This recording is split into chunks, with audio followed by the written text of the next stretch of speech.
Christina, thank you very much. I want to bring in our panel to discuss Jonas Ferris.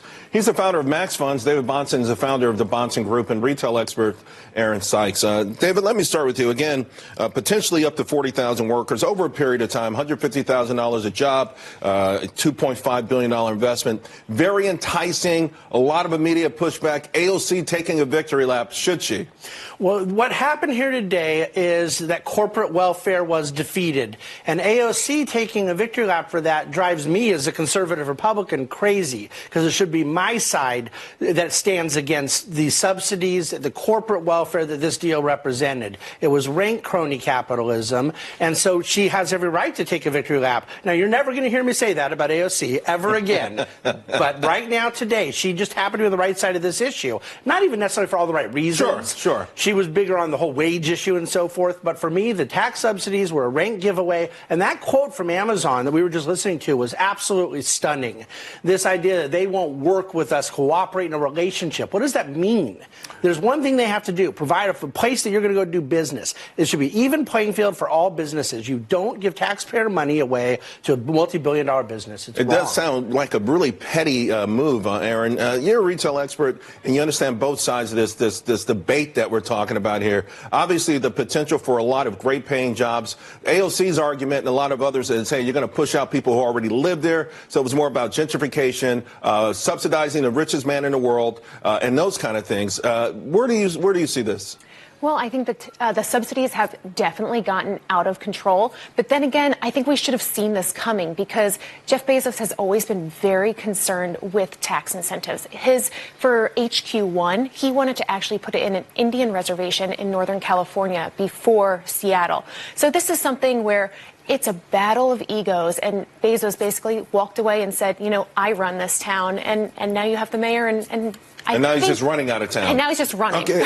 By the way, folks, I want to alert you, because about less than an hour ago, Citigroup, their analysts there, downgraded Amazon as their top pick in internet. In fact, they've elevated Google. They say Google's now their top pick, and they're concerned. They're concerned about Amazon, in part to e-commerce regulations, but they do point to these scandals that Jeff Bezos is facing, and some people are wondering if it will impact the company, even if it played a role in this move right here. What do you make of it, Jonas? Well, it definitely impacts the stock. I mean, he controls so much of the stock, and he might lose a lot to half of that stock, and then that might get sold. That's a big overhang of selling on an already expensive stock.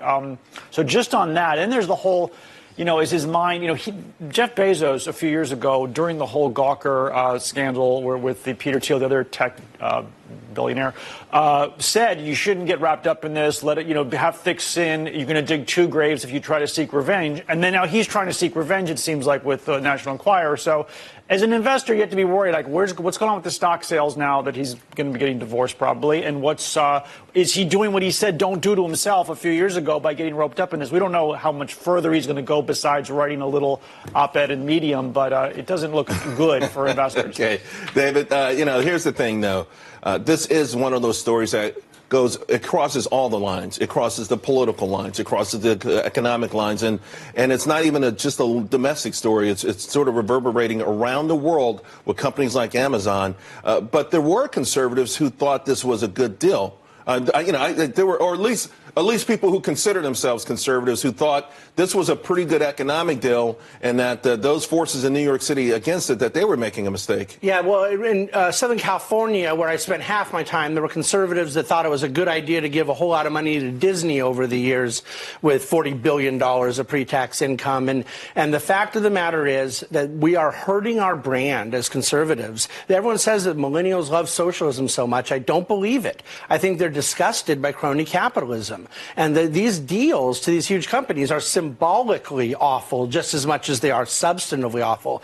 So unfortunately, I wouldn't say any conservatives supported the deal. I'd say conservatives with air quotes, because this deal was really perverse in how much money it was giving away. And the whole little tour Amazon did around the country, getting all the offers from all the cities, that beauty pageant thing. Oh, shameless. Shameless. It really was. Like, what city is going to roll out the carpet for me and make a helipad for my helicopter? It was awful to watch. And there's been enough bad deals with the whole, Foxconn, Wisconsin. And, realistically, a city should seek to have a good infrastructure and moderate taxes so it's appealing for everybody. Be there, not have high taxes, bad infrastructure, and then cut deals to encourage somebody to be there. You can be the most friendly city or state for business in the world by being low tax and low regulation for everybody. And I can tell you, Amazon also may have played a big role in the news even before this announcement, because we got the retail sales out for December, and it was just a pure free fall, folks. I mean, the biggest drop in a decade. 11 to 13 sectors were hit hard. Sporting goods slammed the most, almost 5%.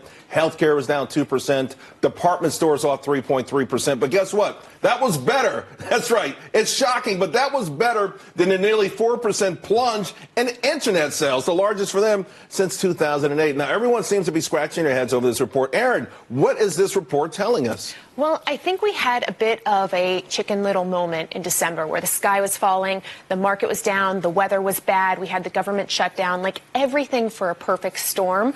To have retail numbers be off a bit, I think that there's too many variables to really read into this and say, hey, the market's crashing. I think maybe we're slowing down our growth a little bit, but there are just too many things. I was in the mall on Christmas Eve, and maybe I'm just old school, because I am, but it was empty. It was me and some tumbleweed, and I still couldn't get Williams-Sonoma to give me a sample of one little Nespresso coffee.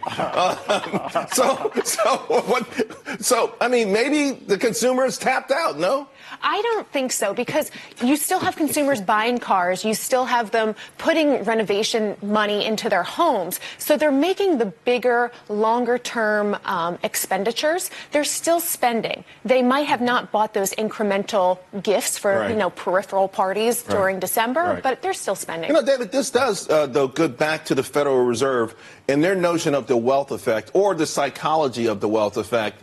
And maybe the idea is that if you somehow trigger a market plunge, that's going to reverberate and actually create the circumstances that you claim you're trying to avoid in the first place. Well, I think the Fed was the leading player in what was stressing markets in December. Let's not forget the trade war either, but we'll talk about that another time. But the fact of the matter is, Charles, that this consumer is not over-levered.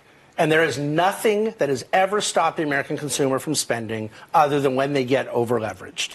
Right now, wages are still growing very attractively. Unemployment's very low. I have no concern about overall consumer. Now, certain patterns change in our lump year. I think that's more Erin's domain than mine. But the fact of the matter is, that as far as overall economic growth, I think what you saw was transitory in December because of that sort of wealth effect spook that took place in markets. Well, Kudlow said there was a glitch, which, kind of stopped the market, where the Dow was off 230 points when Kudlow said there was a glitch. I don't know if he meant there was a glitch in the way people spend, to your point, if there's a glitch in data collection, but the inference there was that these numbers are going to get substantially better. It's one off 1 month so far, but there's definitely was some warning signs. I mean, consumers were a little scared. Interest rates went higher last year. They're down now, so this should hopefully boost things, which is why the market's probably turning around, and because rates went lower today. But what basically happened is mortgage rates went a little high, and then short-term lending went high. Leasing a car, financing a car. Consumer notices this, and then you had this 20% drop.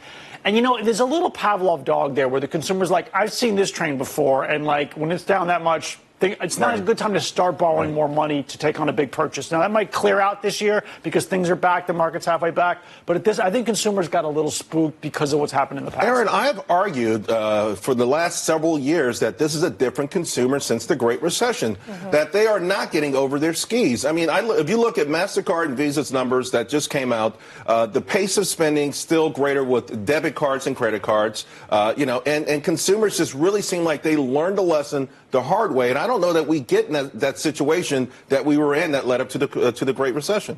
Well, I think that we have a lot of factors, right? Millennials have more money. They don't have the same spending tendencies as people did in the past. They really weren't a part of that Great Recession that we had. But they lived through it. They saw someone lose a job. They saw someone lose a house. Someone in their family was torched. Aunt Betty lost her house. Grandma had to move in. That really messed the whole thing up. That messed everything up. Yes, they had to climb out the window now to hang out with their friends. I mean, things change dramatically in their lives. It doesn't have an impact on them. I mean, I still don't see them investing in homes. I still don't see them making long-term investments in general. I do see the experience economy really booming. They all want to travel. They want to feel and touch Gotta things. feed that Instagram account. Gotta right? feed the gram. Yeah. But I don't see the same kind of economics playing with them. I think you're right for the wrong reason, Charles. I don't think it's